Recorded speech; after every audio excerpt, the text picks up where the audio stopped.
A very logical evening to all of you, dear judicial aspirants.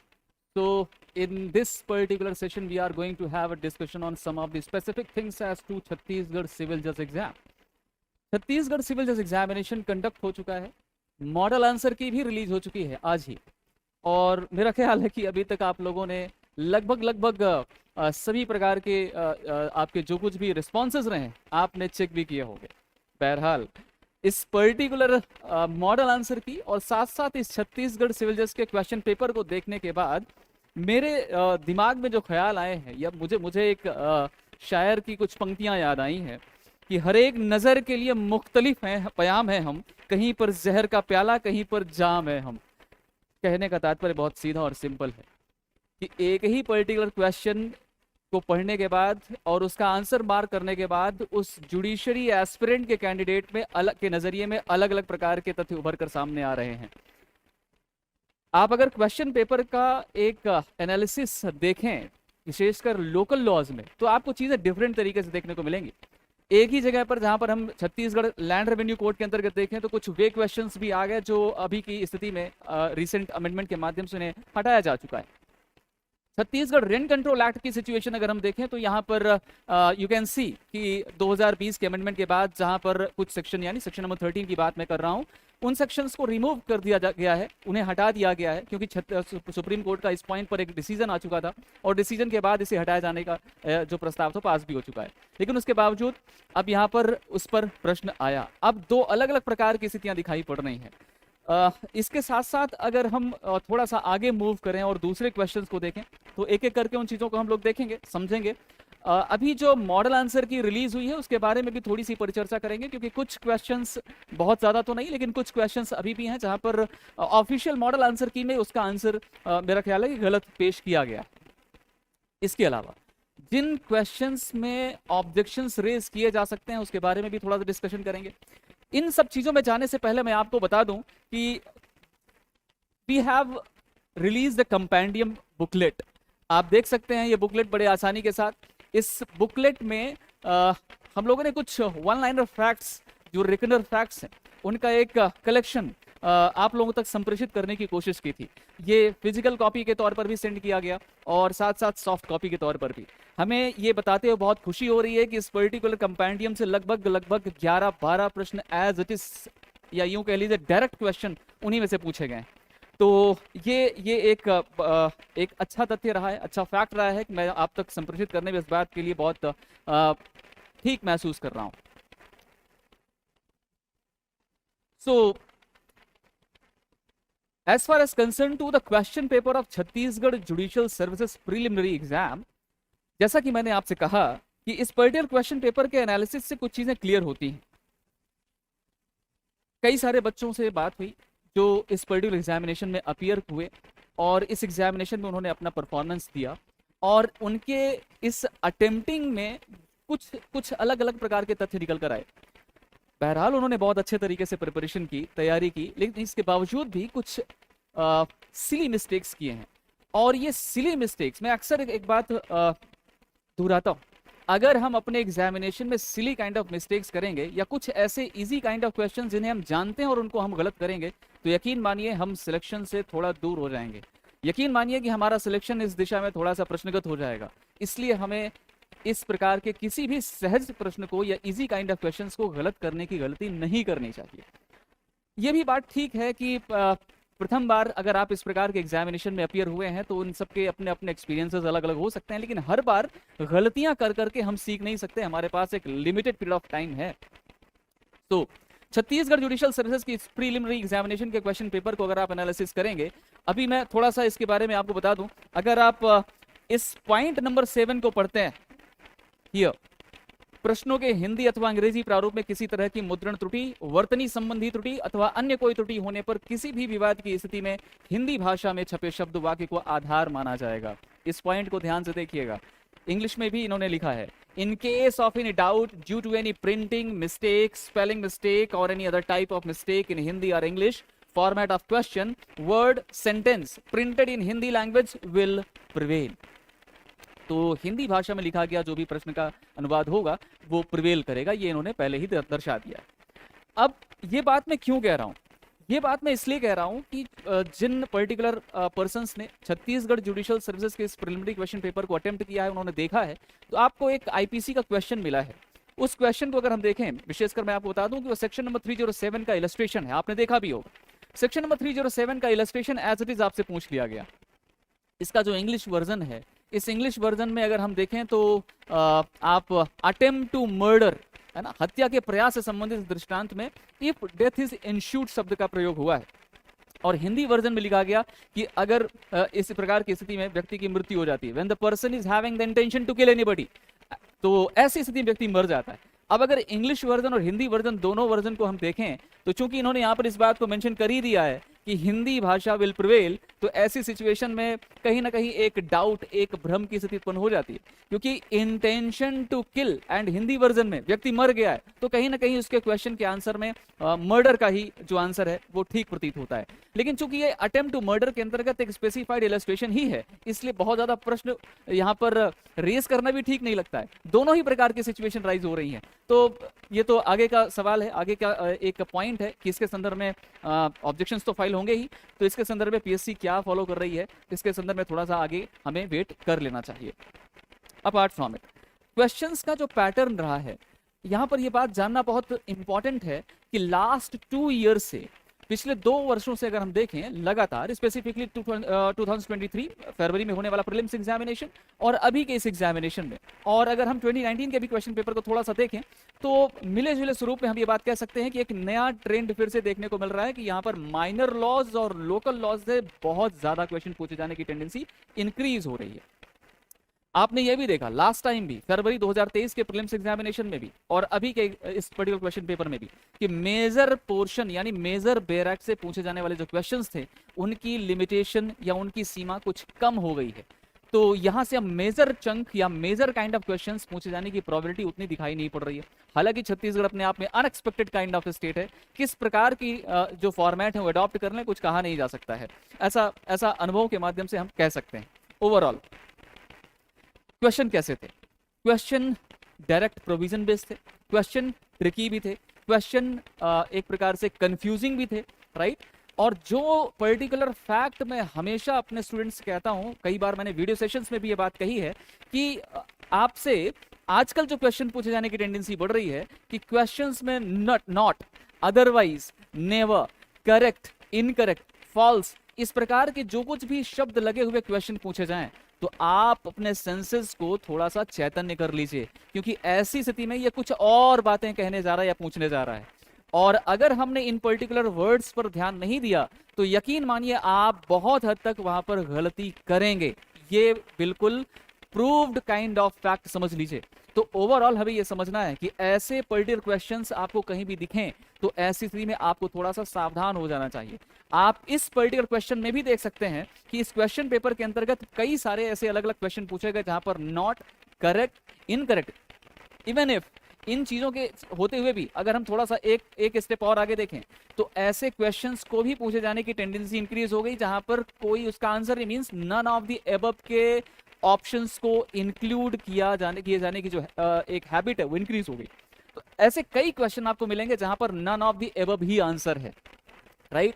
तो we have to focus upon the thing, जहां कहीं भी इस प्रकार के क्वेश्चंस हमें मिलते हैं जिसमें नॉट, जिसमें अदरवाइज, जिसमें करेक्ट, इनकरेक्ट, फॉल्स, इस प्रकार के क्वेश्चंस पूछे जाएं, वहां पर आपको थोड़ा सा सावधान रहना ही होगा, तभी आप उसके सही आंसर्स तक पहुंच पाएंगे या उसको आप मार कर पाएंगे, राइट।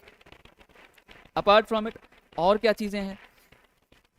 अगर हम number of people who have appeared in this examination, उनमें से जितने सारे लोगों से मेरी बात हो पाई है, लगभग कम ही संख्या में थे, तो जिनसे मैं जुड़ा हूं या जो मुझसे जुड़े हुए हैं, उन लोगों की स्थिति भी अगर मैं देखूं, क्योंकि I know some of my own student who were preparing hard. अब ऐसे पर्टिकुलर पर्संस जो अपनी स्टडी में अच्छे थे या अपनी स्टडी में लगभग फोकस्ड थे, उन्होंने काफ़ी हार्ड वर्क किया, और ऐसे पर्सन भी इस प्रकार की सिली मिस्टेक्स किए हैं, ऐसी छोटी छोटी गलतियां करके आए। तो अब यहाँ पर कट ऑफ मैं डायरेक्टली नहीं जाऊंगा, कट ऑफ पर डायरेक्टली जाना अभी उतना ठीक नहीं है, लेकिन मैं इतना जरूर कहूंगा कि ऐसे सिली काइंड ऑफ मिस्टेक्स उन पर्सन्स या उन एस्पिरेंट्स से भी हुए हैं जिन्होंने अच्छी तैयारी की थी, राइट। ये question paper easy to moderate हम भले कह लें, ये क्वेश्चन पेपर हम थोड़ा सा इजी गोइंग भले कह लें, लेकिन कंफ्यूजन होने के आधार पर या ट्रिकी होने के आधार पर यहाँ पर आंसर्स में गलतियाँ हुई हैं और बच्चों ने आंसर्स में गलतियाँ की हैं, राइट। तो ये कुछ एक अलग फैक्ट रहा है।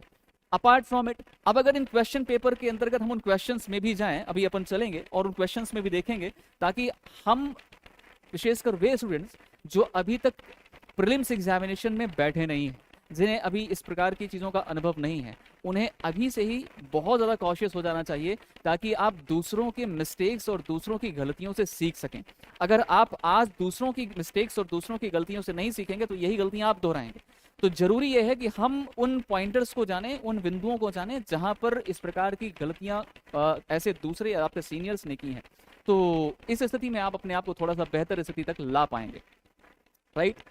चूंकि पीएससी ने मॉडल आंसर की रिलीज करी ही दी है, तो बहुत हद तक मैं उन आंसर्स पर तो नहीं जाऊंगा, लेकिन कुछ कुछ स्पेसिफिक पॉइंट्स जो किसी ऐसे जुडिशियल एस्पिरेंट्स को विशेष तौर पर ध्यान रखना चाहिए, मैं उन पर थोड़ी सी अपने अनुभवों के आधार पर आपको उसके बारे में कुछ डिक्टेट अवश्य करूंगा, राइट।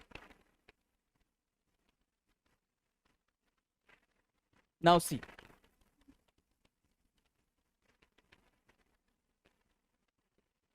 देखिए क्वेश्चन नंबर 1 या क्वेश्चन नंबर 2, ये सारे क्वेश्चंस अब जैसे देख रहे हैं आप। Question number 2, under the transfer of property act what kind of property is transferable.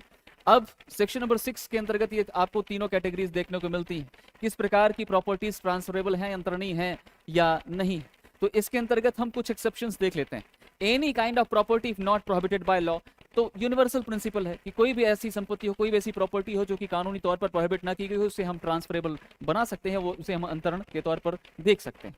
तो आपको समझना यह है कि अगर आपको सेक्शंस में क्लैरिटी है, सेक्शंस के अंतर्गत जो स्पेसिफाइड पॉइंट्स हैं उसमें क्लैरिटी है, तो आप इसके सही आंसर तक पहुंच पाएंगे, राइट।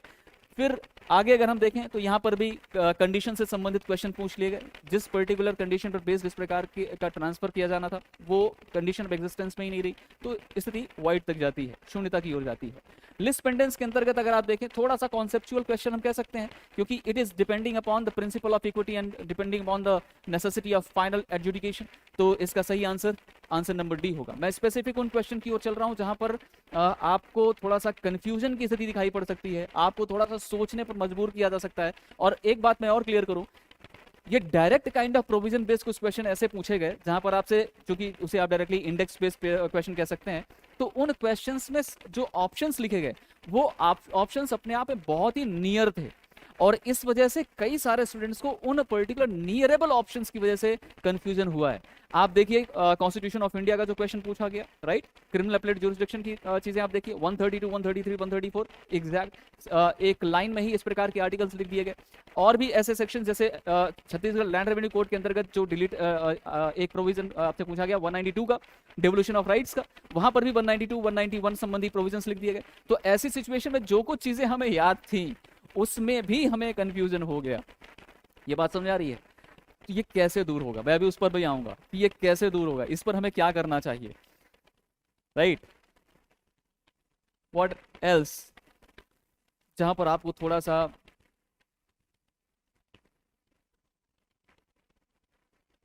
ये रीडेबल तो है ना, देख पा रहे हैं आप?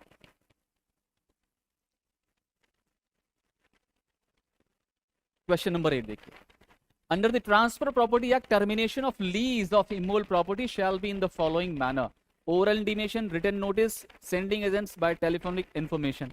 अब देखिए जितने भी ऑप्शंस हैं, इन ऑप्शंस में अगर जैसे मेरी एक स्टूडेंट से भी बात हो रही थी कि सर एलिमिनेशन का जो आधार था वो भी यहाँ पर खत्म होता दिखाई पड़ रहा था, क्योंकि अगर एक दो ऑप्शंस को हम हटा भी दें तो नेक्स्ट 2 ऑप्शंस इतने नियरेबल होते थे कि वहां पर भी एलिमिनेशन का कार्य संभव नहीं हो पा रहा था। अब ऐसी स्थिति में देखिए, ओरल इंटीमेशन, रिटन नोटिस, यहां पर ये 2 चीजें तो समाप्त हो जाती हैं, लेकिन इन दोनों में भयंकर कंफ्यूजन है कि यहां पर क्या स्थिति होनी चाहिए। अब अगर यहां पर आप देखें कि क्या यहाँ पर रिटन नोटिस ही दी जानी जरूरी है, थोड़ा सा इसका आप रिलेशन 106 में भी जाकर के देखिएगा, ट्रांसफर प्रॉपर्टी एक्ट में ही, तो आपको थोड़ा सा पॉइंट इसमें क्लियर होगा, स्पष्ट होगा कि इसे लिखित प्रकार की सूचना के तहत ही होना चाहिए। तो ओवरऑल ये भी एक ऐसा क्वेश्चन है जो अपने आप में इतना नियरेबल है, इसके ऑप्शंस अपने आप में इतने नियरेबल हैं कि ये आपको कंफ्यूजन क्रिएट करेगा ही। राइट। ये तो अपने आप में बहुत डायरेक्ट काइंड ऑफ क्वेश्चन है कि गिफ्ट में कंसिडरेशन के बिना ही इस प्रकार का ट्रांसफर होना चाहिए, विदाउट कंसिडरेशन। अगला क्वेश्चन, क्वेश्चन नंबर 10 भी रहा है। अब यहाँ पर मैं आपको बताता चलूँ कि जिस प्रकार के इलस्ट्रेशंस इन्होंने यहाँ पर मेंशन किए हैं to actionable claim, transfer of property act में, ये बात आप स्वयं भी जानते होंगे being a student of law, transfer of property act में एक्शनेबल क्लेम क्या है, यहाँ तक तो ठीक है। इसके बाद हमें कुछ ऐसे यूनिवर्सल इलस्ट्रेशन अलग अलग स्टेट्स जुडिशरी में पूछे गए वे क्वेश्चन जहां पर कोई भी पर्टिकुलर फैक्ट एक्शनेबल क्लेम है या नहीं है, इसकी एक प्रॉपर लिस्ट बनानी चाहिए। अगर आपके पास इससे संबंधित प्रॉपर लिस्ट है तो आपको ये बहुत हद तक मदद करने वाला है, यकीन मानिए। और हाँ, कुछ ऐसे इलस्ट्रेशन या फैक्ट हो सकते हैं जहां पर कंफ्यूजन हो। कंफ्यूजन इसलिए कह रहा हूं मैं क्योंकि अलग अलग स्टेट जुडिशरी के एग्जाम में कई बार उसी पर्टिकुलर इलस्ट्रेशन को अलग अलग आंसर के तौर पर भी देखा गया है, राइट। तो इंपॉर्टेंट फैक्ट ये है कि हमें थोड़ा सा इसके बारे में अलग से प्रिपेयर करना ही चाहिए कि अब जैसे कि मैंने आपसे कहा कि एक्शनेबल क्लेम के अंतर्गत कौन से पर्टिकुलर फैक्ट या इलस्ट्रेशंस एक्शनेबल क्लेम है या नहीं है, इसके बारे में थोड़ा सा आप फ्लो चार्ट जरूर बनाइए।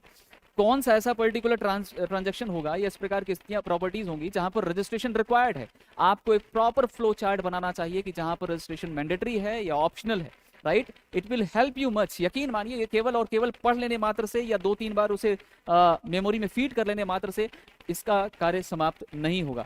अब इस पर्टिकुलर क्वेश्चन में अगर हम देखें तो चूंकि इस पर्टिकुलर क्वेश्चन के आंसर को अगर हम आपके छत्तीसगढ़ पीएससी के द्वारा रिलीज किए गए मॉडल आंसर की के अंतर्गत देखें तो इसका आंसर ये उन्होंने माना है, right to a provident fund account.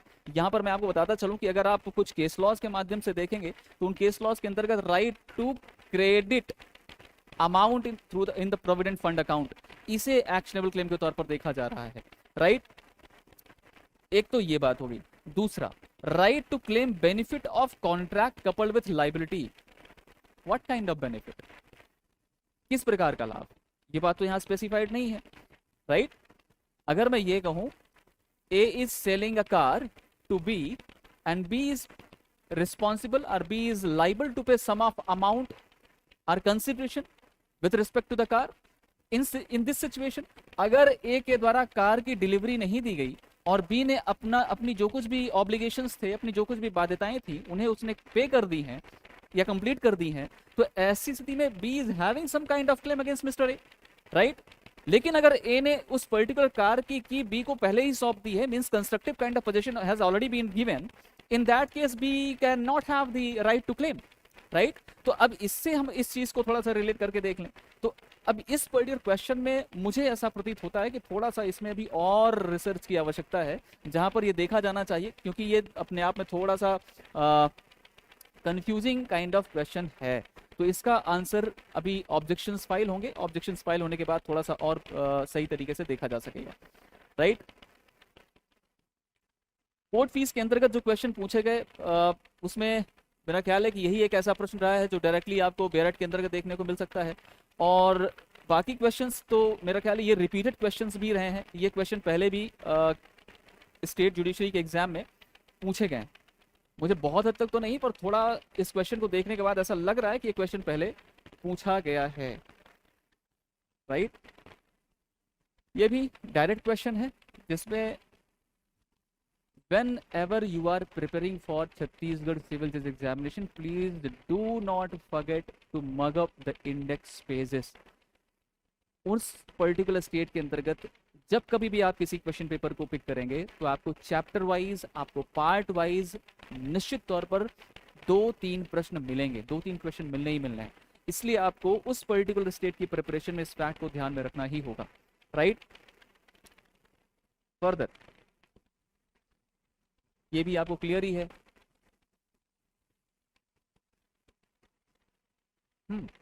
16, अब ये क्वेश्चन नंबर 18 ही तो है, सेक्शन नंबर 18 ही तो है, section number 18 of limitation act, और इसी से संबंधित इन्होंने एक इलस्ट्रेशन पुट कर दिया। A has acknowledged in writing the amount due as date from B and has promised to pay, what is the effect of such an acknowledgement, fresh period of limitation will start from the date of such acknowledgement, right. तो जिस तारीख को इस प्रकार का amount due होने वाला उसके पहले ही उसने इसे रिटर्न में एक्नॉलेज कर लिया है, तो निश्चित तौर पर ये fresh period of limitation will start. अब सेक्शन नंबर 18 है या सेक्शन नंबर 19 भी आप देख सकते हैं, उधर आप कंटिन्यूस ब्रीच ऑफ कॉन्ट्रैक्ट या टॉर्ट की स्थिति देख लीजिए। ये कुछ ऐसे सेक्शंस हैं जिन्हें आपको अलग से मेंशन कर लेना चाहिए whenever you are dealing with the limitation act, कि इन सिचुएशंस में fresh period of limitation will begin. तो यहाँ पर fresh period of limitation will begin or start. तो ऐसी कुछ ही सेक्शंस है, कुछ ही धाराएं जहां पर fresh period of limitation start होता है। अगर आपने उन सेक्शंस का एक बंच क्रिएट कर लिया है तो कंफ्यूजन की कोई स्थिति रहेगी ही नहीं, right. Further that is already clear. Legal disability, again fresh period of limitation, ये भी 21 के आसपास का प्रोविजन है। Direct provision based, again section 18। अब ये देखिए 19 क्वेश्चन नंबर में देखिए, ये मैं सेट नंबर डी डील कर रहा हूं, आप देख सकते हैं set D of the question paper I am dealing with. In which section of Indian limitation act 1963 effect of death before accrual of right to sue is provided. अब effect of accrual of right to sue is provided under section number 16। अब इन्होंने तीनों sections यहां पर mention कर दिए हैं, 16 भी, 18 भी, 19 भी और 20 भी। कंफ्यूजन होगा ही, सीधी सी बात है, बिल्कुल निकल कर सामने आ रहा है, right. Again one more question, आप उन क्वेश्चंस को थोड़ा सा देख लीजिए जिन क्वेश्चंस में, अब ये बात मैं एक बार फिर से बताना चाहूंगा कि जब आप एग्जामिनेशन हॉल में क्वेश्चन पेपर को अटेम्प्ट करते हैं और जब आप घर पर इस प्रकार के क्वेश्चन पेपर को देखते हैं, दोनों की मानसिकता में, दोनों के उस टेम्परामेंट में या उस पर्टिकुलर एग्जामिनेशन हॉल के उस एनवायरनमेंट में बहुत अंतर होता है, ये बात ध्यान रखिएगा। तो यहाँ पर हमें भले ही घर में बैठे हुए लग रहा हो, जिन्होंने क्वेश्चन को एग्जामिनेशन हॉल में ना देखा हो, कुछ ऐसे क्वेश्चन, मैं सारे क्वेश्चन की बात नहीं कर रहा हूँ। Through which amendment and in which year what section 32 of Indian limitation act 1963 is removed. अब यहाँ से एक बात और मैं फिर से आपसे कहूँगा कि मध्य प्रदेश में भी 2021 का जो क्वेश्चन पेपर रहा है उसमें आप देखिएगा, राजस्थान के जुडिशियल पेपर को, जुडिशियल सर्विसेज के पेपर को देखिएगा तो लास्ट टाइम पे तो आप देखेंगे कि अब रिपीलिंग अमेंडमेंट से संबंधित जो क्वेश्चन है वो चाहे एक ही क्वेश्चन या दो क्वेश्चन पूछे जाएं, लेकिन वो क्वेश्चन आते हैं तो उन्हें हम नज़रअंदाज नहीं कर सकते। ये बात आप ध्यान रखिएगा, ठीक है। ये बात अलग है कि हम कुछ ऐसे पर्टिकुलर लेजिस्लेशंस हैं जहां पर कई सारे ऐसे प्रोविजन हो सकते हैं जिन्हें अलग अलग ईयर्स में अमेंडमेंट के माध्यम से रिपील किया गया हो, तो उन सब को याद रखने पाने की स्थिति तो नहीं हो सकती। देखिए विच इज़ पॉसिबल, हम जो संभाव्य सब है, लेकिन एक लिमिटेड पीरियड ऑफ टाइम में जो चीज़ें संभाव्य हो हम उनके बारे में बात कर रहे हैं। तो ओवरऑल यहाँ पर भी आप देखिए कि रिपील और अमेंडमेंट से संबंधित प्रोविजन 72, 73, 74, 75 एक जैसे ईयर रख दिए गए। अब आपको अगर याद भी है ना, अगर आपने चीज़ों को ठीक से नहीं मेमोराइज किया है तो आप यहाँ पर रॉन्ग आंसर ही प्लेस करेंगे और इसका सही answer 1974। Next question 22। The definition of easement in sections 25 and 26 and in section 2 shall not apply to matters arising in territory to which the Indian Easement Act of 1882 extends for the time being related with। क्या पूछा है, हिंदी में भी पढ़ लीजिए।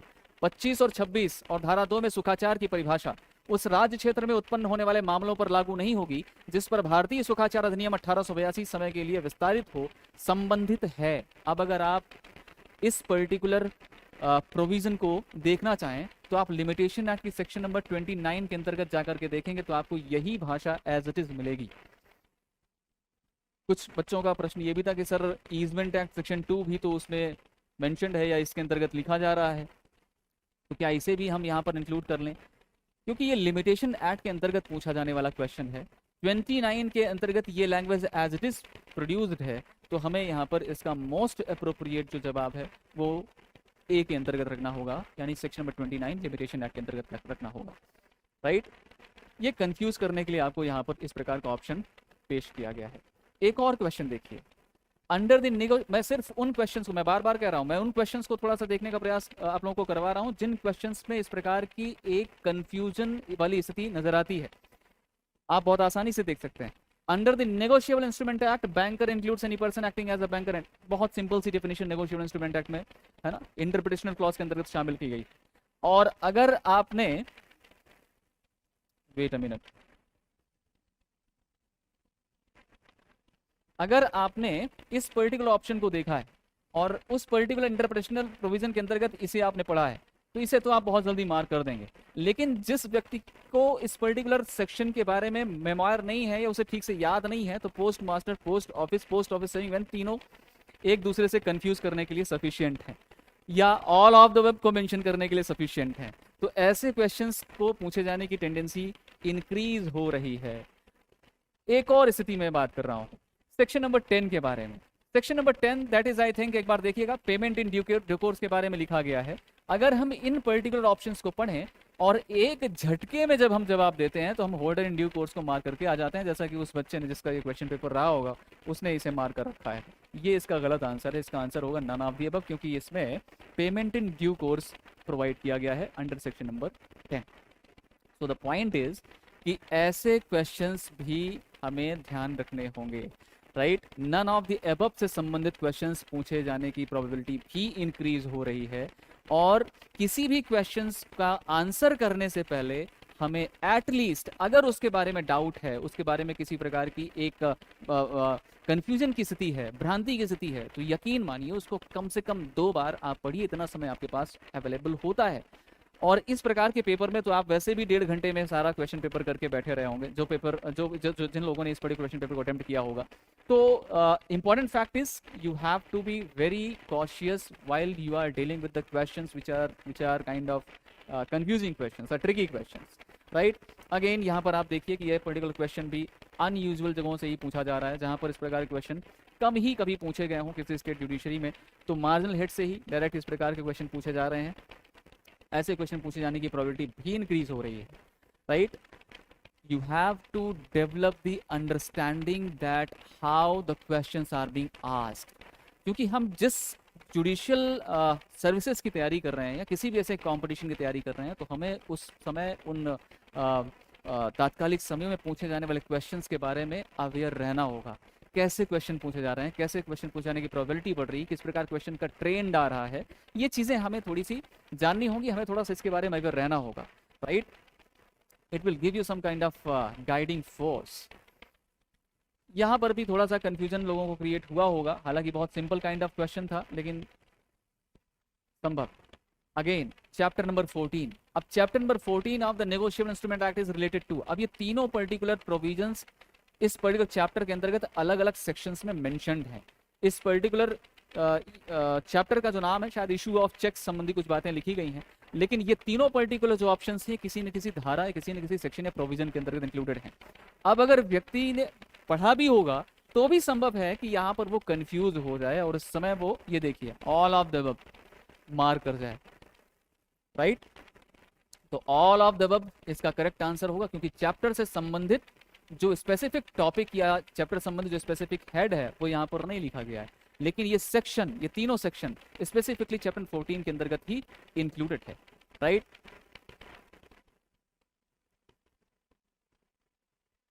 Hello Virat, further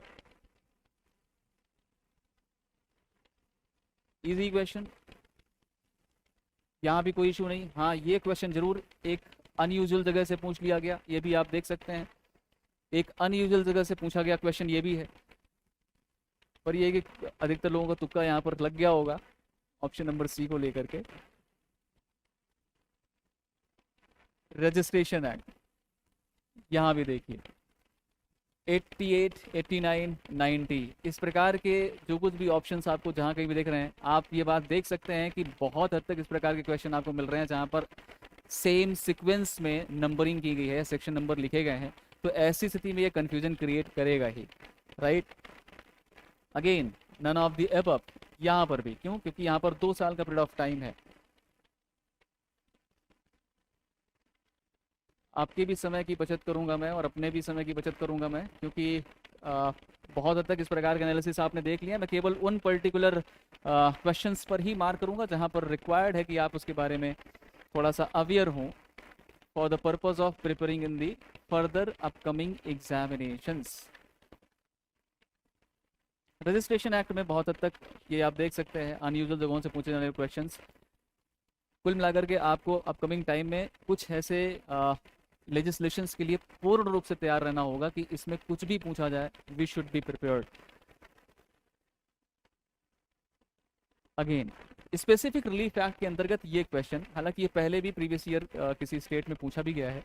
under the specific relief act 63 when the court has power to engage experts under section 14A, जो options रखे गए हैं आप देखिए कितने नियर अबाउट हैं।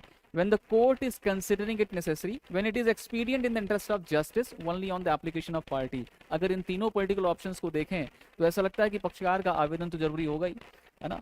क्यों किया जाएगा? ताकि न्याय के हित में ऐसा करना समीचीन है, आवश्यक है, और न्यायालय ऐसा करना उचित समझती है। अगर इन तीनों सेंटेंसेस को पढ़ें तो हमें लगता है कि ये तीनों ऑल ऑफ द अबव इसका सही आंसर होना चाहिए, लेकिन ऐसा नहीं है। अगर आप सेक्शन की वर्बैटम पढ़ेंगे तो आपको सिर्फ और सिर्फ ये पॉइंट इसमें देखने को मिलेगा जो सही ऑप्शन के तौर पर रखा गया है, right. Further again this is one of the easy question. This one is again provision rating to non enforcement except with variation. अब ये जो मार्जिनल हेड है ये कंप्लीटली सेक्शन नंबर 18 को बिलोंग करता है, राइट। अब ऑप्शंस देख लीजिए, मैं स्पेशली उन कुछ स्टूडेंट्स की बात कर रहा हूं जिन्होंने शायद एक बार या दो बार ही इसे मगअप किया और उसके बाद एग्जामिनेशन हॉल में गए। तो आप देखिए कि आपने कितनी भारी गलती की होगी, क्योंकि बहुत हद तक चांसेस हैं कि आपने इसके आंसर गलत किए हों, क्योंकि सेक्शन नंबर एक साथ एक सीक्वेंस में रख दिए गए हैं और ऐसी स्थिति में आप 18-19 में निश्चित तौर पर कंफ्यूज हुए होंगे, ऐसा मेरा मानना है, right. This one is again directly from the provision of a specific relief act. Specific relief act में questions were like directly from the provisions, so it might be very much easy. Excise act में देखिए, excise act में भी इन्होंने जो question पूछे हैं वो भी कुछ इस प्रकार के सेक्शन से पूछ लिए हैं जहां से क्वेश्चन पहले रेयरली ही कभी पूछे गए हों, या मैं कह दूं कि कभी नहीं पूछे गए तो भी गलत नहीं होगा। तो इस प्रकार के क्वेश्चंस पूछे जाने की प्रोबेबिलिटी यहाँ पर भी इंक्रीज हो गई, इसीलिए देखिए इस प्रकार क्वेश्चन में आंसर्स गलत मार्क कर दिए गए होंगे। ये देखिए चैप्टर नंबर 8A, मैंने आपसे पहले भी कहा है कि छत्तीसगढ़ सिविल जज एग्जामिनेशन के लिए अगर आप प्रिपेयर कर रहे हैं तो आप चैप्टर्स, पार्ट्स, इंडेक्स को बहुत अच्छे से पढ़ लीजिए, that will help you.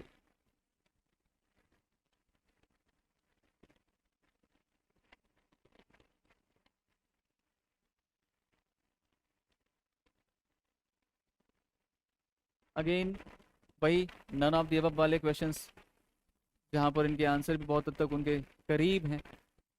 Directly provision based question, answer की आपके समक्ष है। डायरेक्टली फिर से नन ऑफ द अबव वाले questions, penalty for offences not otherwise provided for under the Chhattisgarh excise act shall be, तो यहाँ पर भी आप देख सकते हैं। तो ये कुछ ऐसे क्वेश्चन हैं जहाँ पर आपको थोड़ा सा संजीदा होना होगा और थोड़ा सा आपको इसके बारे में ठीक से प्रिपेयर होना होगा। कुछ और क्वेश्चन है जिनके बारे में मैं थोड़ा सा डिस्कशन करना चाह रहा था। ये तो काफ़ी इजी गोइंग क्वेश्चंस हैं, यहाँ पर कोई इशू आपको होगा नहीं। लैंड रेवेन्यू कोड में आपको सबसे अलग प्रकार का कंफ्यूजन यहाँ और यहाँ हुआ होगा कि the land revenue shall fall due on the first day of agricultural year और रेवेन्यू ईयर। तो बहुत सारे स्टूडेंट्स ने यहाँ पर एग्रीकल्चरल ईयर भी मार्क किया है, जबकि इसका आंसर रेवेन्यू ईयर है, राइट। तो एग्रीकल्चरल ईयर भी मार्क कर दिया गया है। क्यों हुआ? कंफ्यूजन में हुआ। आपने पढ़ा तो है लेकिन पढ़ने के बाद भी कंफ्यूजन रहा है, तो ऐसे क्वेश्चंस भी यहाँ पर पूछे गए हैं। तो कंफ्यूजन की स्थिति में आपके क्वेश्चन, ऐसा नहीं है कि आपको पता नहीं था, ऐसा नहीं है कि आपकी जानकारी में नहीं था, बस उस पर्टिकुलर 2 आवर्स के टेम्परामेंट में आपको चीज़ें कंफ्यूज हुई या ट्रिकी लगी, उस वजह से आपने क्वेश्चन गलत किए हैं। इसीलिए मैं वर्ड यूज़ कर रहा हूँ सिली मिस्टेक। ये बहुत सिली मिस्टेक है, और अगर इजी गोइंग क्वेश्चंस को हम इस प्रकार के सिली मिस्टेक्स में गलत कर रहे हैं तो पहले ही हम अपने आप को लिस्ट से बाहर कर लें, ऐसा मेरा मानना है। क्योंकि हम इजी काइंड ऑफ क्वेश्चंस को गलत कर रहे हैं तो आपका competitor easy kind of question गलत कर रहा है, ऐसा मानकर आप नहीं चल सकते, राइट। अगेन यहाँ पर देखा जाए तो इन्होंने अमेंडमेंट से पहले के जो पर्टिकुलर ऑफिसर्स हैं उनका नाम रखा है। अभी की स्थिति में शायद डिस्ट्रिक्ट सर्वे ऑफिसर या डेप्यूटी सर्वे ऑफिसर या असिस्टेंट सर्वे ऑफिसर या सर्वे ऑफिसर आ चुके हैं, राइट। तो इस क्वेश्चन पर थोड़ा सा विचार होना चाहिए, भले ही इसका आंसर कुछ और हो या संभवतः कन्फ्यूजन की स्थिति ले आए, लेकिन यहाँ मुझे लगता है कि थोड़ा सा इन्हें इस पर विचार करना चाहिए। Under the Chhattisgarh Land Revenue Code, when there are more than one Bhumi Swami applicable, again these all are the questions। मैं यहाँ पर फिर से आपको बताना चाहूँगा कि इस पर्टिकुलर कंपेंडियम को अगर आपने एग्जामिनेशन में जाने से पहले रिवाइज कर लिया होगा केवल 8 पेज का ये कंपेंडियम था, केवल 8 पेज का। इस 8 पेज के कंपेंडियम को अगर आपने रीड किया होगा तो आपके वे क्वेश्चंस गलत नहीं हुए होंगे। लगभग लगभग 11-12 क्वेश्चंस डायरेक्टली इस पर्टिकुलर कंपेंडियम से पूछे गए हैं जो इससे मैच करते हैं डायरेक्टली। ये देखिए again confusing kind of situation. Land revenue code provision relating to devolution of rights of occupancy tenant that is provided under 192। अब इस क्वेश्चन के बारे में थोड़ा सा स्थिति ऐसी दिखाई पड़ रही है कि ये क्वेश्चन अमेंडमेंट के पहले का है, क्योंकि अमेंडमेंट के बाद इस प्रकार के जो कुछ भी सेक्शंस थे वो आज की स्थिति में छत्तीसगढ़ लैंड रेवेन्यू कोड के अंतर्गत एग्जिस्ट नहीं कर रहे हैं। तो ऐसे क्वेश्चंस पर भी ऑब्जेक्शंस तो रेज होंगे ही। Rest CGPSC is the authority, वो डिसाइड करेगी कि इसके बारे में उनका क्या स्टैंड है, राइट। तो एक क्वेश्चन ये भी है। फर्दर अगला question 61, under the Chhattisgarh land revenue code power to fix remuneration of kotwar lies with. हम ये बात पढ़ ही रहे हैं, आपने कई बार ये बातें एमपीआरसी और छत्तीसगढ़ आरसी में पढ़ी होगी कि पटेल का अपॉइंटमेंट या पटेल का रिमूवल, कोटवार्स का अपॉइंटमेंट, कोटवार्स का रिमूवल, ये सारी चीजें प्रोवाइड कहाँ है? ये सारी चीजें इन संदर्भ में किसको पावर है? कलेक्टर को पावर है। लेकिन यहाँ पर कोटवार के रेम्यूनरेशन से संबंधित जो चीज है वो अगर आप LRC Chhattisgarh land revenue code के प्रोविजंस में देखेंगे तो शायद आपको स्टेट गवर्नमेंट का ये पर्टिकुलर पॉइंट पढ़ने को मिलेगा। तो राज्य सरकार, state government is the authority for remuneration. Confusion कहाँ हुआ? बहुत सारे बच्चों को कंफ्यूजन इस बारे में हुआ कि जब पटेल का अपॉइंटमेंट या उसका रिमूवल या कोटवार का अपॉइंटमेंट संबंधी फैक्ट अगर कलेक्टर कर रहे हैं तो कलेक्टर साहब ही रेम्यूनरेशन भी फिक्स करेंगे। तो ये भी अपने आप में एक question number 47 in set, in which set अद्वैत?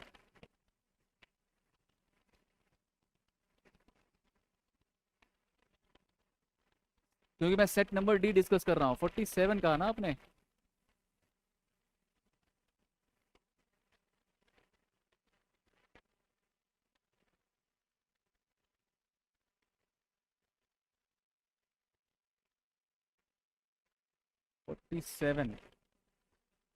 क्या है? Under the Chhattisgarh Excise Act, authority granting any license permit pass under this act may cancel or suspend it. Advait, Chhattisgarh excise act में सेक्शन नंबर 30 के अराउंड में जाके देखना, 30-31 के around में देखना, कैंसिलिंग ऑफ लाइसेंस के संदर्भ में जो ग्राउंड्स लिखे गए हैं उन्हीं में से 2 ग्राउंड यहाँ पर मेंशन किए गए हैं, राइट? हाँ, एक बार आप उसे जरूर देखिएगा। अब पॉइंट टू बी नोटेड ये है, आपका पॉइंट यहां पर मैं समझ रहा हूं, if the holder thereof is convicted of any cognizable and non cognizable offences. ये पॉइंट यहां पर थोड़ा सा डिस्टर्बिंग हो सकता है, क्योंकि वहां पर क्या मेंशन किया गया है? Cognizable and non billable, right? यही मेंशनड है अद्वैत। यहां पर हिंदी में इन्होंने लिखा है अजमानती और इंग्लिश वर्जन में लिखा है उन्होंने नॉन कॉग्निजेबल। और फिर अपने पॉइंटर में भी मेंशन किया है कि हिंदी और इंग्लिश के वर्तनी में या उनके शब्दों में किसी प्रकार का कंफ्यूजन होगा तो हिंदी भाषा विल प्रिवेल। तो यहाँ पर थोड़ा सा ये अगेन बहुत अच्छा पॉइंट आपने रेज किया है द्वैत। तो ये एक अगेन ऐसा क्वेश्चन है जहाँ पर थोड़ा सा विचार होना चाहिए। आंसर में इशू नहीं है, यहाँ पर इशू है इस पर्टिकुलर पॉइंट को लेकर के। हालांकि देखा ये भी जाना चाहिए, क्योंकि इस प्रकार की सिचुएशन में ये भी चीज़ें समझनी चाहिए कि ऐसी स्थिति में क्या स्टूडेंट को कन्फ्यूजन हो सकता है, ऐसी स्थिति में क्या एक ऐसी भ्रांति की स्थिति आ सकती है इसका सही आंसर ना मार्क कर सके।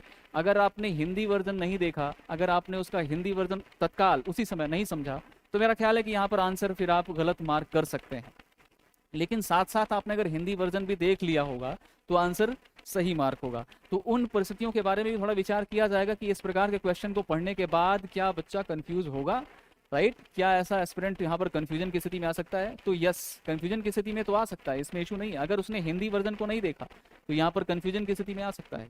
इसीलिए ये भी अपने आप में एक बहुत अच्छी सलाह होगी कि आप जितने भी हिंदी भाषी राज्यों में जहाँ कहीं भी आप जुडिशियल सर्विसेज की प्रिपरेशन में जाते हैं या वहाँ पर अटेम्प्ट देते हैं, अपना प्रीलिम्स का अटेम्प्ट दे रहे हैं या मेंस का अटेम्प्ट दे रहे हैं, वहाँ पर आप उन दोनों भाषाओं को थोड़ा 1-2 बार जरूर देख लिया करें, है ना? इससे आपकी भाषा में भी थोड़ी पुष्टता आएगी।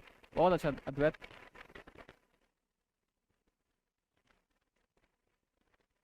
तो किस क्वेश्चन में थे हम लोग?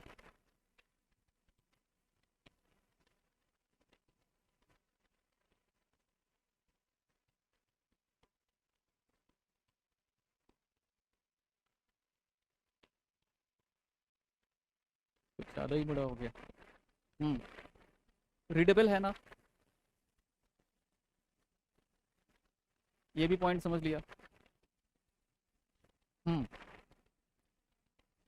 Question Chhattisgarh rent control act के अंतर्गत भी देखिए, अगर आपको यहाँ पर सेक्शन नंबर 3 याद था, एग्जाम्पशंस वाला पॉइंट, तो आप यहाँ पर इस क्वेश्चन का आंसर भी सही करेंगे, राइट? क्योंकि रेस्ट ऑफ द क्वेश्चंस के ऑप्शंस यहाँ पर सिर्फ आपको भ्रमित करने के लिए, सिर्फ आपको कंफ्यूज करने के लिए मेंशन किए गए हैं। On the residence related to dependent of the landlord, on the building belonging to the habitual defaulter, and again इन्होंने ऑल ऑफ द अबव भी लिख रखा है। तो यहाँ पर रेस्ट ऑफ द ऑप्शंस आपको कंफ्यूज करने के लिए मेंशन किए गए, आपको स्टिक रहना है सेक्शन नंबर 3 के अंतर्गत। तो कंफ्यूजन बेस्ड क्वेश्चन की प्रोबेबिलिटी देखिए कैसे इंक्रीज हुई है यहाँ पर। ये भी एक अच्छा क्वेश्चन था जिसमें इन्होंने सेक्शन 4 से रिलेटेड पॉइंट पूछा। नेक्स्ट क्वेश्चन, यहाँ पर मैं आपको एक इम्पॉर्टेंट फैक्ट बताना चाहूँगा। 64 का जो इस पर्टिकुलर क्वेश्चन है, इस क्वेश्चन में पूछा गया कि appeal shall be presented against the order of Chhattisgarh rent control tribunal.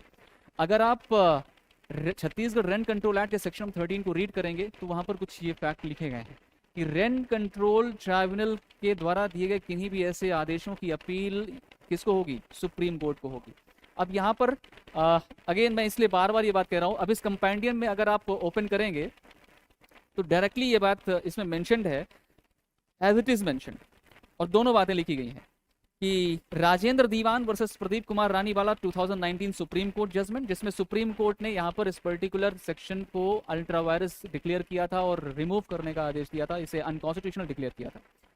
Then after 2020 में एक अमेंडमेंट आता है which came into force on March 2021, और उस पर्टिकुलर अमेंडमेंट के बाद इस पर्टिकुलर सेक्शन को यहाँ से रिमूव कर दिया जाता है, राइट? तो यहाँ पर इन्होंने ये ऑप्शन भी रखा है, ये ऑप्शन भी रखा है, और ये ऑप्शन भी रखा है, और लास्ट में नन ऑफ द अबव भी रखा है। तो अब इस पर्टिकुलर क्वेश्चन में डेफिनेटली स्टूडेंट्स को मैं समझता हूँ कि उन्होंने इस पर्टिकुलर क्वेश्चन का आंसर देने में समय लिया होगा। अगर उन्हें सेक्शन 13 याद रही होगी तो उन्होंने समय लिया होगा कि आखिरकार इस क्वेश्चन का आंसर क्या किया जाए, ऑप्शन ए किया जाए, ऑप्शन डी किया जाए।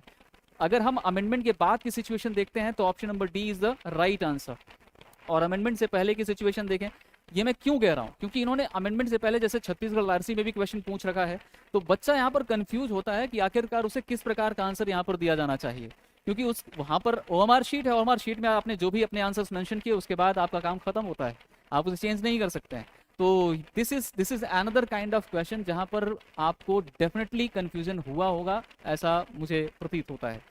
तो ये यहाँ पर भी अगर हम छत्तीसगढ़ पीएससी के आंसर की के तहत देखें और अभी वर्तमान में 2021 के इस अमेंडमेंट के बाद की सिचुएशन को देखें तो यहाँ पर none of the above will be the clear and rightful answer.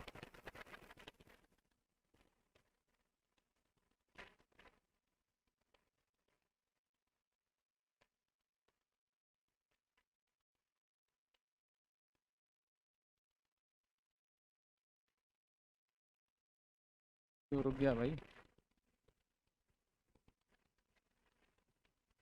Hmm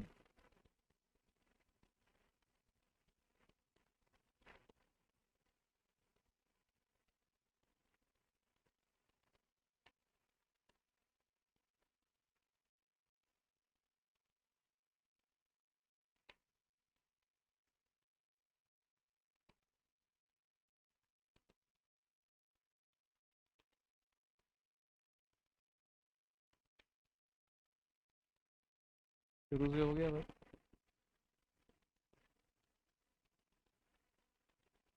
touch panel की यही समस्या है।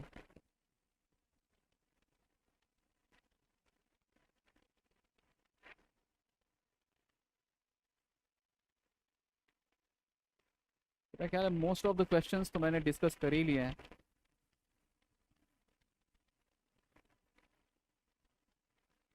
हम्म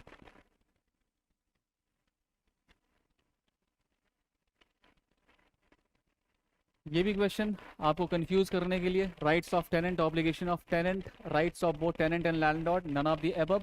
अब यहाँ पर आप देखिए कि व्यक्ति कैसे कंफ्यूज हो सकता है कि इन्होंने right of the both tenant and landlord दोनों लिख रखा है और शेड्यूल 2 का संबंध लैंडलॉर्ड के राइट से ही है, तो बच्चा कंफ्यूज होकर के ऑप्शन नंबर सी भी कर सकता है, लेकिन इसका answer none of the above है।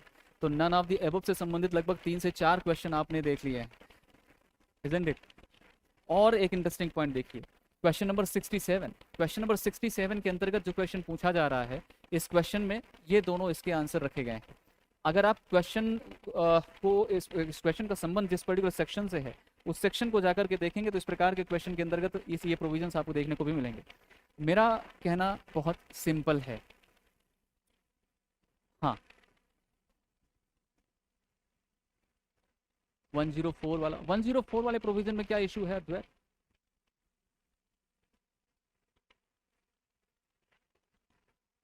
एक मिनट, 32 सेट कौन सा है? सेट ए मेरे पास अवेलेबल नहीं है अद्वैत, आपको बताना पड़ेगा। सो आई वॉज सेइंग कि थोड़ा सा हमें अब इस प्रकार के क्वेश्चंस को भी देखना चाहिए, क्योंकि छत्तीसगढ़ सिविल जज एग्जामिनेशन के अंतर्गत ऐसे क्वेश्चंस भी पूछे जाते हैं। जैसा आपने देखा कि सेक्शन नंबर 21 का रिलेशन और ईजमेंट एक्ट के सेक्शन नंबर 2 का रिलेशनशिप लिमिटेशन एक्ट के अंतर्गत। इसी प्रकार से आप अगर मैं थोड़ा सा और बैक ईयर्स में जाऊं तो 2017 या 2019 के क्वेश्चन पेपर में एक क्वेश्चन पूछा गया स्पेसिफिक रिलीफ एक्ट के अंतर्गत सेक्शन नंबर 16 का और स्पेसिफिक क्लॉज का कि इसका संबंध इंडियन कॉन्ट्रैक्ट एक्ट के किस सेक्शन के साथ है, जो कि डैमेजेस से संबंधित प्रोविजन था 73-74 वाले प्रोविजंस। तो ऐसे क्वेश्चंस भी, इनका कोई बहुत बड़ा सार तत्व नहीं है, सब्सटेंस नहीं है, लेकिन सिर्फ इतनी बात है कि यहाँ पर आप मेमोरी बेस्ड चीज़ें पूछी जा रही हैं या आपकी मेमोरी टेस्ट की जा रही है या आपका एक एक्यूमेंट चेक किया जा रहा है कि आखिरकार आपको फैक्चुअल चीज़ें कितनी याद हैं, राइट। अब यहाँ पर कोई कॉन्सेप्चुअल क्वेश्चन नहीं है कि आपको अपना लीगल माइंड अप्लाई करना है, यहाँ पर फैक्चुअल चीज़ें हैं कि आपकी मेमोरी में है तो आप उसे क्लियरली मार्क करोगे और अगर आपकी मेमोरी में नहीं है तो आप कंफ्यूजन में गलती करोगे, सीधी सी बात है। बेयर एक्ट जिन लोगों का लगभग अच्छे से मगअप हुआ था, अच्छे से रिवाइज करके गए थे, उन्हें बेनिफिट मिला होगा, ऐसा मुझे लगता है। लेकिन कंफ्यूजन की स्थिति तो रही है, निश्चित तौर पर रही है, ये क्वेश्चन पेपर को देखकर ही समझ में आता है। एक और क्वेश्चन 69 वाला है, इसे भी देखिएगा, which is not a degree. जहां कहीं भी नॉट शब्द है, मैं फिर से कह रहा हूँ, वहां पर थोड़ा सा चैतन्यता आनी चाहिए। Which of the following is not a degree. अब अगर आप इन सभी पर्टिकुलर ऑप्शंस को देखिए तो इन ऑप्शंस में भी कंफ्यूजन की स्थिति दिखाई पड़ रही है। कुछ ऑप्शंस में जैसे कि dismissal of suit under order number 23 rule number, जो कि छत्तीसगढ़ पीएससी के द्वारा इसको सही आंसर के तौर पर भी देखा गया है। Order of abatement of suit, dismissal of appeal as time barred and rejection of plaint. देखिए सेक्शन नंबर 2 की जो वर्बैटम है, उस वर्बैटम के अंतर्गत तो रिजेक्शन ऑफ प्लेंट को आप देख ही सकते हैं, डीम्ड डिग्री के तौर पर देखी जा रही है, ठीक है। Dismissal of appeal as time barred, अगर समय बाधित या लिमिटेशन पीरियड ऑफ टाइम से बाहर होने के कारण कोई पर्टिकुलर अपील डिसमिस हो रही है तो that is kind of decree. Order of abatement of suit, अब इसको थोड़ा सा आप रिलेट करना ऑर्डर नंबर 43 के दिए हुए लिस्ट में भी, तो यहाँ पर मैं एक बार उसको एक बार आप ऑर्डर नंबर 43 देखिएगा। ऑर्डर नंबर कौन सा क्वेश्चन है? 69। ऑर्डर नंबर 43 के अंतर्गत जो लिस्ट दी गई है उस लिस्ट में भी अगर आप देखें, refusing to set aside the abetting order or dismissal of a suit, तो refusing to set aside the abatement order, क्या कहा जा रहा है? refusing to set aside the abatement order, abatement order। तो ऑर्डर 43 किस बारे में बात करती है? कुछ ऐसे आदेश जिनकी अपील पॉसिबल है। तो section number 104 red together with order number 43, अगर इन दोनों पर्टिकुलर सेक्शंस को हम देखें या समझें तो इनमें दिए हुए जो लिस्ट है या प्रोविजंस की जो लिस्ट है, सिर्फ उन्हीं पर्टिकुलर प्रोविजंस के तहत होने वाले किसी ऑर्डर की अपील संभव है, अदरवाइज सामान्यतः किसी आदेश की अपील नहीं होती। तो ओवरऑल ऐसे पर्टिकुलर ऑर्डर्स में जहाँ पर कोई अबेटमेंट का ऑर्डर हुआ है, उसे सेट असाइड ना करने का जो आदेश है वो अपने आप में अपीलेबल है। तो दोनों में थोड़ी सी कंफ्यूजन की स्थिति दिखाई दे रही है। हालांकि छत्तीसगढ़ पीएससी ने इसका सही आंसर ऑर्डर 23 रूल नंबर 1 माना है। यहाँ पर एक पॉइंट मैं और डिस्कस करना चाहूँगा। ऑर्डर नंबर 23 रूल नंबर 1, अगर हम इस पर्टिकुलर प्रोविजन को देखेंगे, विड्रॉल ऑफ द सूट, अगर कोर्ट की लीव से कोई पर्टिकुलर मैटर विड्रॉ किया जा रहा है तो उस पर फिर से मामला फाइल हो सकता है, राइट, न्यायालय की परमिशन से। तो ये पॉइंट भी हमें यहीं पढ़ने को मिलता है। ऑर्डर नंबर 22 रूल नंबर 9, अगर हम यहाँ पर देखें तो इस प्रकार के सेम कॉज ऑफ एक्शन पर फिर से मामला फाइल नहीं हो सकता, ये एक रिस्ट्रिक्शन इम्पोज हो रहा है, राइट। ये भी पर्टिकुलर पॉइंट आपको ऑर्डर नंबर 43 के लिए ही मिलेगा, 43 की लिस्ट में मिलेगा, ऑर्डर नंबर 22 टू नंबर 9 और order 22 to number 10 as well, right? So these are creating some kind of confusion, तो यहाँ पर भी एक ऑब्जेक्शन फाइल होने के चांसेस बनते हैं। ये भी अगेन आप देख सकते हैं, एक ही पर्टिकुलर ऑर्डर से लगातार पूछे जाने वाले जो रूल्स हैं ये एक दूसरे में निश्चित तौर पर कंफ्यूजिंग हो सकते थे, लेकिन अगर आपको इफेक्ट सेट ऑफ आपने पढ़ा था, इसकी शुरुआत ही यहीं से हो रही है, अगर आपने एक को ही चूज कर लिया तो रेस्ट अपने आप फ्रेम हो जाते, तो it was easy but with certain confusion. Case laws की स्थिति अगर हम इस पर्टिकुलर क्वेश्चन पेपर में देखें तो केस लॉज कम ही पूछे गए, और जो पूछे गए वो अपने आप में लीडिंग और लैंडमार्क थे, जैसे कि ऑफिशियल ट्रस्टी वर्सेस सचिंद्रनाथ का केस देखिए आप, अभी आगे आपको एक और ऑफिशियल केस देखने को मिलेगा। इन जो दोनों सिविल प्रोसीजर कोड से रिलेट करने वाले क्वेश्चंस हैं, तो इन दोनों क्वेश्चंस में पूछे गए जो केस लॉज हैं ये अपने आप में लीडिंग केस लॉज हैं। किसी स्टूडेंट को मैं सुन रहा था जो ये कह रहा था कि इस प्रकार के केस लॉज हमने देखे ही नहीं। बेटा आपने देखे नहीं वो अलग समस्या है आपकी, लेकिन ऐसे पर्टिकुलर लीडिंग केस लॉज को आप पढ़ें, आप देखें। अगर आपने सिविल प्रोसीजर कोड को सिर्फ बेरक तक ही सीमित कर दिया है तो ये आपकी गलती है, क्योंकि ये अपने आप में लैंडमार्क डिसीजंस हैं। आपको अपनी कमेंट्री बुक को रेफर करना चाहिए so that you will be able to understand clearly.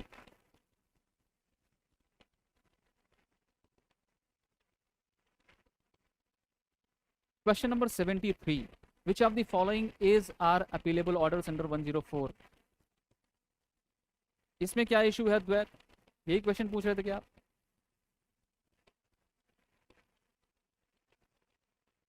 एक तो ये ठहर जाते हैं।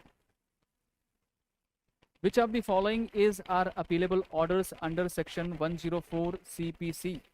मेरा ख्याल इसमें कोई इशू होना नहीं चाहिए, ये भी 104 के अंतर्गत दी हुई एक लिस्ट ही है।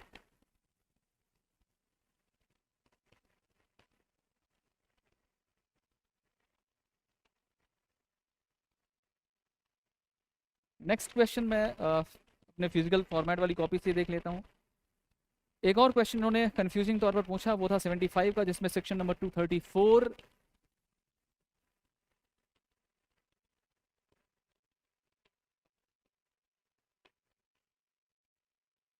सेक्शन नंबर 234 सीआरपीसी के बारे में पूछा।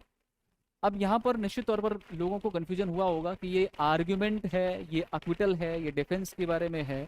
तो 234 इज अबाउट आर्ग्यूमेंट, है ना, और यहाँ पर कंफ्यूजन निश्चित तौर पर हुआ होगा।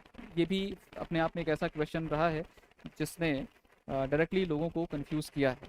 एक और इंटरेस्टिंग क्वेश्चन पूछा गया क्वेश्चन नंबर 78 में, जहाँ पर Menaka Gandhi case, ADM Jabalpur case और AK गोपालन केस को क्रोनोलॉजिकल ऑर्डर में सेट करने संबंधी क्वेश्चन पूछा गया। और इस क्वेश्चन के अंतर्गत क्या हो गया भाई,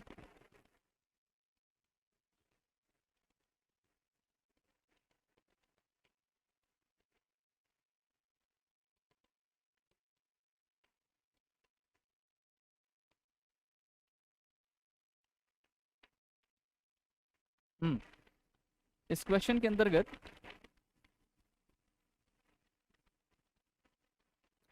आप देख सकते हैं, अगर आपको साइटेशन याद नहीं है तो आप इसका सही आंसर मार्क नहीं कर पाएंगे। ठीक ठाक बात यह कही जा सकती है कि जो क्वेश्चन पूछा गया वो क्वेश्चन अपने आप में केस लॉज की बात अगर हम करें तो अपने आप में लैंडमार्क केस लॉज थे, और लैंडमार्क केस लॉज होने के नाते इनके साइटेशन ईयर को ठीक से ध्यान में रखा जा सकता था, है ना। अगर हम एक को भी ध्यान में रखें, दो को भी ध्यान में रखें, तो आप उसका सही आंसर निकाल सकते थे। इट्स 35A, यस, क्योंकि वो कॉस्ट के बारे में है, बिल्कुल। और ये बात शायद उन्होंने उधर मेंशन नहीं की हो। Exactly exactly.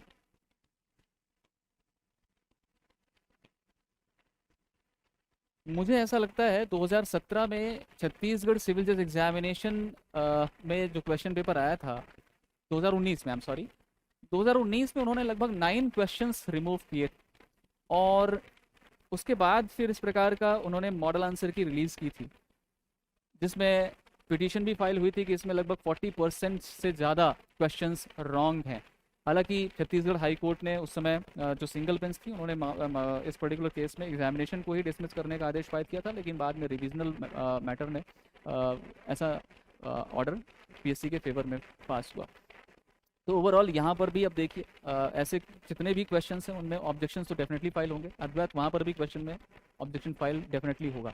एक अगला क्वेश्चन है ये जहाँ पर कंफ्यूजन अराइज हो रहा था, 25th amendment act of the Indian constitution took place in which year.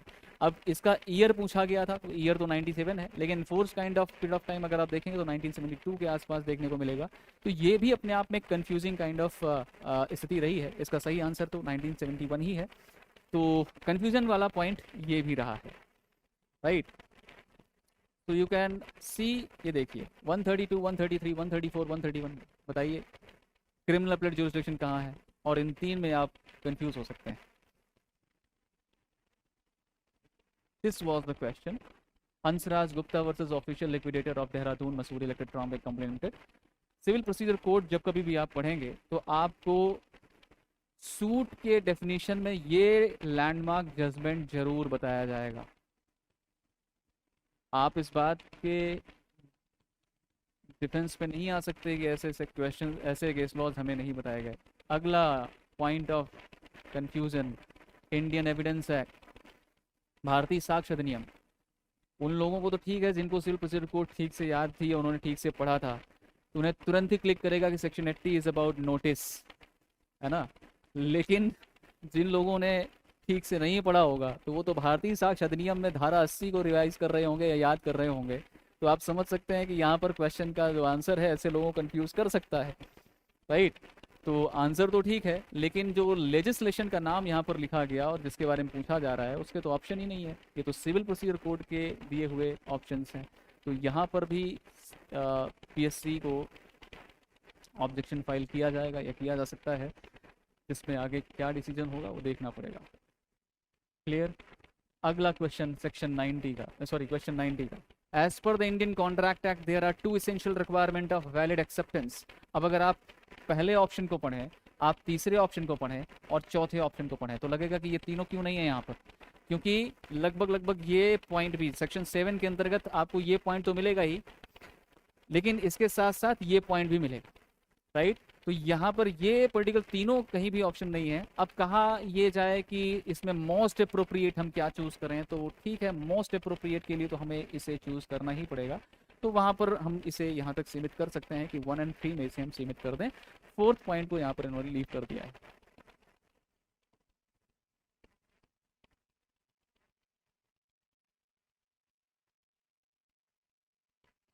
Advaita can't say anything, ये स्मार्ट इनका आइडिया है या टाइपिंग एरर है।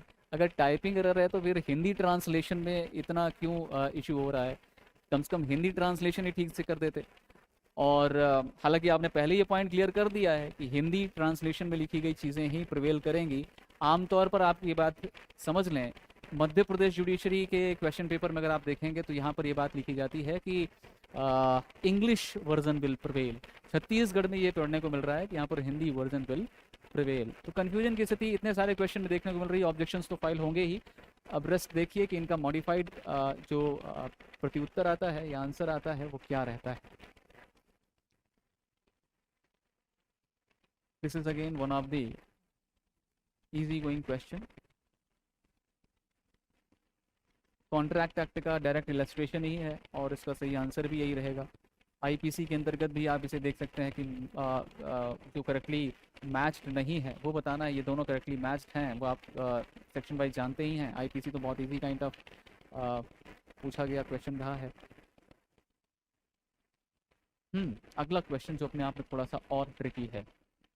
Under the Indian penal code, which of the following is are correct for an offense of extortion? It is necessary that the person who received threat and the person who delivered the property be one and the same person. It is not necessary that the person who received threat and the person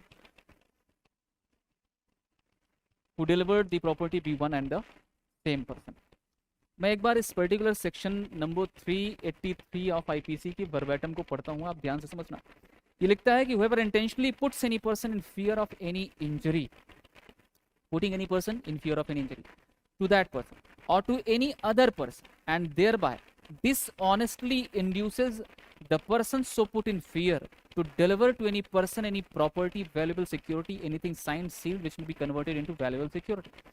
अब यहाँ पर तो इन्होंने mention कर दिया कि आशय पूर्वक किसी व्यक्ति को क्षति कायित करने के भय में रखना या किसी दूसरे व्यक्ति को क्षति कायित करने के भय में रखना, और जिस व्यक्ति को इस प्रकार के फियर ऑफ इंजरी में रखा गया उससे प्रॉपर्टी डिलीवर करने संबंधी एक्ट करवाना, ये एक्सटॉर्शन की कैटेगरी में आएगा। लेकिन अगर इसके इलस्ट्रेशन को देखेंगे तो इलस्ट्रेशन के अंतर्गत इन्होंने दोनों प्रकार के इलस्ट्रेशन मेंशन किए। एक वो व्यक्ति जिसे फियर ऑफ इंजरी कॉज की जा रही है उससे प्रॉपर्टी डिलीवर होने के चांसेस डिलीवरी लेने के लिए उसे इंड्यूस किया जा रहा है, और दूसरा इलस्ट्रेशन जहां पर एक व्यक्ति बी के चाइल्ड को कि उसे वो मार देगा अगर उसने उसे उस प्रॉपर्टी डिलीवर नहीं की, ऐसा भी इलस्ट्रेशन देखने को मिल रहा है। और दूसरा ऑप्शन इन्होंने लिखा है कि it is not necessary that the person who received the threat, the person who delivered the property be one and the same person। अगर क्वेश्चंस में करेक्टनेस की स्थिति देखें तो यहाँ पर हमें ये पॉइंट तो क्लियर हो ही रहा है कि चूंकि दोनों में मोस्ट अप्रोप्रिएट की सिचुएशन अगर हम समझ रहे हैं कि पहली सिचुएशन लिख दिया कि it is necessary that person who receive threat and the person who delivered the property be one and the same, लेकिन ये तब भी अपने आप में कंफ्यूजिंग है, तब भी आप में इसमें अपने आप में इसमें भ्रम की स्थिति दिखाई दे रही है।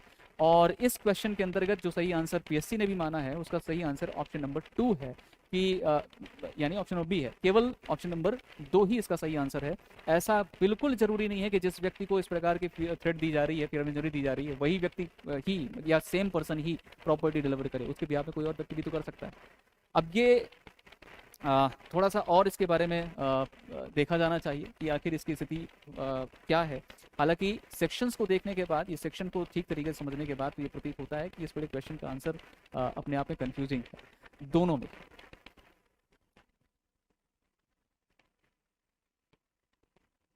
अगला क्वेश्चन जो point of confusion, A shoots at Z with intention to kill him under such circumstance that if death ensued। अब ये इतना सा पार्ट इंग्लिश वर्जन में और इधर परिणाम स्वरूप Z मर जाता है, इतना सा पार्ट हिंदी वर्जन में। अब यहाँ पर आप बड़ा प्रश्न देखिए, इन्होंने पहले लिख दिया कि हिंदी वर्जन विल प्रिवेल। अब अगर व्यक्ति ने हिंदी वर्जन देख लिया कि जेट को मार डालने की इंटेंशन से ए उस पर गोली चलाता है और परिणाम स्वरूप जेट मर जाता है, तो तब तो हत्या ही हो गई ना, तब तो मर्डर हो गया। लेकिन अगर इस पर्टिकुलर इलस्ट्रेशन को हम देखें तो ये illustration completely as it is section number 307 IPC का है, 307 इंडियन पिनल कोड का है। तो अटेम्प्ट टू मर्डर की कैटेगरी में इस पर्टिकुलर इलस्ट्रेशन को रखा गया है। और ये दोनों पर्टिकुलर भाषाओं में अगर हम देखें, और तब जब व्यक्ति ने इस पर्टिकुलर वर्जन यानी हिंदी वर्जन को भी पढ़ा, तो ऐसी सिचुएशन में ये इसके दिमाग में कंफ्यूजन क्रिएट करेगा, राइट। तो this particular question is also kind of question जहाँ पर डेफिनेटली ऑब्जेक्शंस फाइल होंगे और रेस्ट पीएससी इसके बारे में डिसाइड करेगी, क्योंकि ऐसे क्वेश्चंस कुछ तो डेफिनेटली हर पर्टिकुलर स्टेट में होते ही हैं जहाँ पर उसके बारे में थोड़ा कंफ्यूजन की स्थिति दिखाई पड़ती है। रेंट कंट्रोल एक्ट के अंतर्गत इस प्रकार के क्वेश्चन 2 पूछ लिए गए जहाँ पर सेक्शंस का एक दूसरे से रिलेशन पूछ लिया गया है।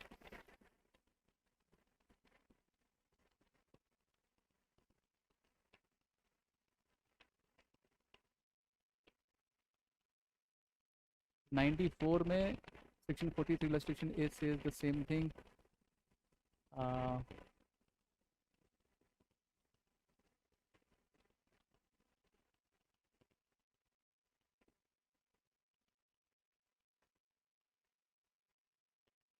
(94) ना 94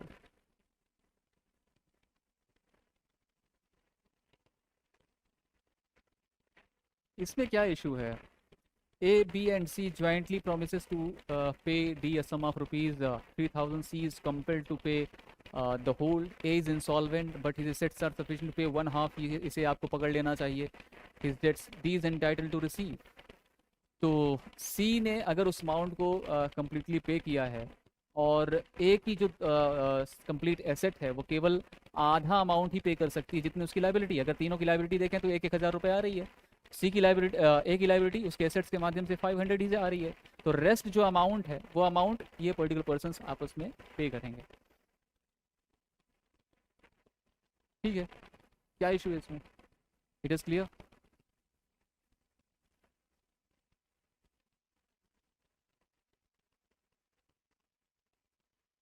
इज इट क्लियर अद्वैत? तो कंक्लूडिंग पॉइंट के तौर पर मैं केवल 2-3 पॉइंट आपसे और कहना चाहूंगा। पहला ये, इस पूरे क्वेश्चन पेपर को देखने के बाद आपको क्या सीखना चाहिए, आपको क्या समझना और सीखना चाहिए। इस पूरे क्वेश्चन पेपर को देखने के बाद आपको अपनी प्रिपरेशन की स्ट्रेटजी में कुछ माइनर चेंजेस कर लेने चाहिए। मैं देखता हूं कि अभी की सिचुएशन में, मैं आपका जस्ट 5 मिनट और लूंगा, अभी की सिचुएशन में हम जब प्रिपरेशन करते हैं तो हम केवल पढ़ने में फोकस करते हैं, राइट?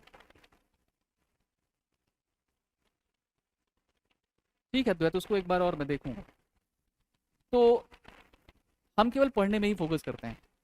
नोट्स बनाने का जो कार्य है वो अभी की स्थिति में जो लोग प्रिपरेशन में हैं बहुत कम करते हैं। आपको नोट्स जरूर बनाना चाहिए, चाहे वो प्री पॉइंट ऑफ नोट्स हो, चाहे वो मेंस बेस्ड नोट्स हो। तीसरा फैक्ट, हम फ्लो चार्ट्स नहीं बनाते, हम शॉर्ट नोट संबंधी फ्लो चार्ट्स नहीं बनाते, ताकि हम चीज़ों को एक दूसरे से कनेक्ट कर सकें, एक दूसरे से पढ़ सकें, राइट? तो उन्हें भी हमें फोकस करना चाहिए, हमें अपना फ्लो चार्ट जरूर बनाना चाहिए। फ्लो चार्ट उन चीज़ों के बारे में ज़रूर बनाइए जो अपने आप में बहुत कन्फ्यूजन क्रिएट करते हैं, राइट? स्पेशली केस लॉज के साइटेशंस, उनके अंतर्गत डिफाइन किए जाने वाले, डिसाइड किए जाने वाले इश्यूज, और अगर स्पेसिफिक बेंच है, 5 जज बेंच है, मोर देन 5 जज बेंच है, उसे जरूर मेंशन करिए। ये कुछ ऐसे पॉइंट हैं जिन्हें आपको फोकस करना चाहिए अपार्ट फ्रॉम इट। इसके अलावा और क्या? इसके अलावा ये भी कि हमारा लॉ पढ़ने का तरीका भले ही अच्छा हो, हमारा लॉ पढ़ने का तरीका भले ही थोड़ा सा और गहरा हो, लेकिन सतही स्तर पर भी हमें ज्ञान हो। हम ये बात जरूर जानते हो कि कल्पेबल होमिसाइड और मर्डर के बीच क्या कॉन्सेप्चुअल डिफरेंसेस हैं, लेकिन उसके साथ साथ हम ये भी जानें कि it is provided under which particular section. तो सतही प्रकार का ज्ञान भी हम रखें, ऐसी गलतियां हमसे ना हों, राइट? क्योंकि अगर हम कॉन्सेप्चुअली बहुत स्ट्रांग हैं लेकिन सतही तौर पर हमें चीज़ें नहीं आती, या फैक्चुअली हमें चीज़ें मेमोर नहीं हो पाती, जैसे कुछ पर्टिकुलर स्टूडेंट्स की समस्या होती है कि कॉन्स्टिट्यूशन में फैक्ट्स बहुत हैं, कौन याद करेगा? अरे आप कर लोगे, आपको करना होगा और कर लोगे, कोई इशू नहीं है, थोड़ा सा इंटरेस्ट आपको डेवलप करना पड़ेगा, राइट? जब कभी भी किसी भी बेयर एक्ट को आप पिक करते हैं तो उस पर्टिकुलर बेयर एक्ट की जान को पहले समझिए, उसके स्ट्रक्चर को पहले समझिए, और इस स्ट्रक्चर में ही सब कुछ छिपा हुआ है। उसका इंडेक्स स्पेस ठीक से समझिए, कितने सेक्शंस हैं, कितने शेड्यूल्स हैं, कब इन्फोर्स हुआ, किसने असेंट दी, ये कुछ जो छोटे और मोटे फैक्ट हैं, इनको पहले पकड़िए। अगर आपको अगर किसी भी पर्टिकुलर बेयर एक्ट का स्ट्रक्चर क्लियर हो गया तो बहुत हद तक चीज़ें आपको स्पष्ट हो जाएंगी और क्लियर हो जाएंगी, यकीन मानिए, राइट? तो इस पर फोकस करना है। रेस्ट बातें एग्जामिनेशन के दौरान क्या होना चाहिए क्या नहीं, उसके बारे में हम कभी किसी और सेशन में डिस्कस करेंगे। इंपॉर्टेंट फैक्ट ये है बेटा, आपने एग्जामिनेशन दे दिया है तो आप चिंता मत करिए, आपने अपना पूर्ण प्रयास लगा दिया है, अपना फुल पोटेंशियल लगा दिया है। आप में से बहुत सारे ऐसे स्टूडेंट रहे हैं जो बहुत अच्छी मेहनत करके वहाँ पहुँचे हैं, और मैं ये भी बात जानता हूँ कि मॉडल आंसर के अंतर्गत उन्हें मिलान करने के बाद, उन्हें मैच करने के बाद हो सकता है कि कुछ क्वेश्चन, ये हैबिट ही है, आप जब एग्जामिनेशन दे करके आते हैं और एग्जामिनेशन देने के बाद घर आना शुरू करते हैं तो ऐसे 5-5, 3-3, 2-2 क्वेश्चन आपके वहाँ से आपके आंसर में गलत होते रहते हैं। So important fact to note is कि आपका जो भी स्कोर हो वो आपका स्कोर है, उसे स्वीकार करिए, राइट? अभी मॉडिफाइड काइंड ऑफ आंसर की भी आएगी, मेरा विश्वास है। कुछ क्वेश्चंस में अभी इसमें मॉडिफिकेशंस होंगे, उसके बाद आपकी क्या स्थिति होती है उसको भी देखिए। कट ऑफ पर मैं क्या चर्चा करूं, मैं क्या बात करूं, मुझे कट ऑफ पर बात करना थोड़ा सा विचित्र सा लगता है कि पहले ही क्या उसमें कोई अपनी राय प्रस्तुत की जाए, लेकिन स्टूडेंट्स उसके बारे में फोर्स करते हैं, नहीं सर बताएं, क्योंकि हर जगह से अलग अलग प्रकार की कट ऑफ मिल रही है। तो ऐसी स्थिति में जिस प्रकार का क्वेश्चन पेपर है, confusing, tricky but some time easy to moderate, तो मुझे लगता है कि अगर आप एक डिसेंट स्कोर लेकर के चल रहे हैं, और ये डिसेंट स्कोर मैं थोड़ा सा और एलेबरेट कर देता हूँ, अगर आप 85 to 90 की कैटेगरी में हैं तो आप मेंस की तैयारी जरूर करिए, आपको अपनी मेंस की तैयारी बंद नहीं करनी चाहिए। और अगर आप 88 to 92 की सिचुएशन में हैं तो बहुत हद तक आपकी प्रोबेबिलिटी इंक्रीज हो जाती है आपके सेलेक्ट होने की, ऐसा मुझे भी प्रतीत होता है। ये थोड़ा सा एक प्रायर अनुमान है ना, ये कोई कंप्लीट काइंड ऑफ वो नहीं है, ये एक प्रायर अनुमान है, पूर्व अनुमान है। संभवतः कुछ इस प्रकार की स्थिति होनी चाहिए, लेकिन तब भी आपकी प्रिपरेशन बंद नहीं होनी चाहिए, आपकी प्रिपरेशन जारी रहनी चाहिए, क्योंकि अपॉर्चुनिटीज़ की कमी नहीं है, अवसर बार बार आते रहेंगे, अवसरों पर किसी प्रकार की रोक नहीं होगी। रोक या कमी कहाँ है? रोक या कमी हमारी प्रिपरेशन में, हमारी तैयारी में है। तो थोड़ा सा उस पर फोकस करिए, अपनी प्रिपरेशन पर फोकस करिए। जहां पर आप कमजोर रहे हैं, जहां पर आपने कमी की है, उन पॉइंटर्स को बैठ करके नोट्स में लिखिए कि मैंने जल्दबाजी की, मैंने हड़बड़ाहट रखी, मैंने कंफ्यूजन में चीज़ों को गलत किया, मैंने सिली मिस्टेक्स किए, मैंने इजी क्वेश्चंस गलत किए। जो आपकी कमजोरी है उसको लिखिए, उस पर काम करिए। यही हमारा काम है, प्रिपरेशन इसी को कहते हैं। How to prepare for preparation, कभी इस पर भी बात करेंगे, तैयारी के लिए कैसे तैयार होना है, तो उस पर भी कभी बात करेंगे।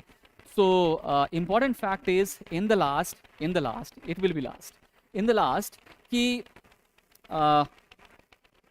आपने अपना एफर्ट दे दिया है, अपने 1-2 दिन के रेस्ट के बाद आप फिर से अपनी प्रिपरेशन लग जाइए। आपके साथ झारखंड जुडिशरी भी लाइंड अप है, आपके साथ जूनियर लॉ ऑफिसर का एग्जाम राजस्थान के लाइंड अप है, तो आपके पास तैयारी करने के लिए समय कम है, आप उसके लिए लगे रहें और जो कुछ भी आपका स्कोर है उसे आप स्वीकृत कर लें।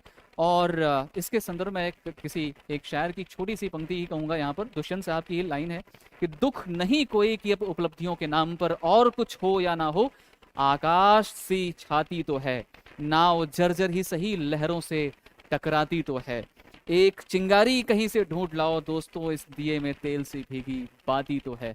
तो आप अपने कॉन्फिडेंस को, अपने आत्मविश्वास को मजबूत रखिए। थोड़ी बहुत निराशा अगर आ भी रही हो तो उसे आने दीजिए, रोकना मत, आज की रात उसको आने दीजिए, क्योंकि आपने अपने स्कोर कंपेयर किए होंगे, मैच किए होंगे। निराशा, हताशा कंटिन्यूस लंबे समय के लिए नहीं होनी चाहिए, वो आपकी ज़िंदगी से बड़ी नहीं है, इसलिए थोड़े समय के लिए इसे रहने दीजिए, कोई इशू नहीं है। लेकिन कल का सवेरा जब हो तो आप अपने आत्मविश्वास से सराबोर रहें, आप अपनी मेहनत से सराबोर रहें और उस पर विश्वास करें। आपका अपने ऊपर यह भरोसा और विश्वास ही आपको सक्सेसफुल बनाएगा और आपको सफलता की उन नई ऊंचाइयों तक ले जाएगा। ये बात आप अपने हृदय पर रखें।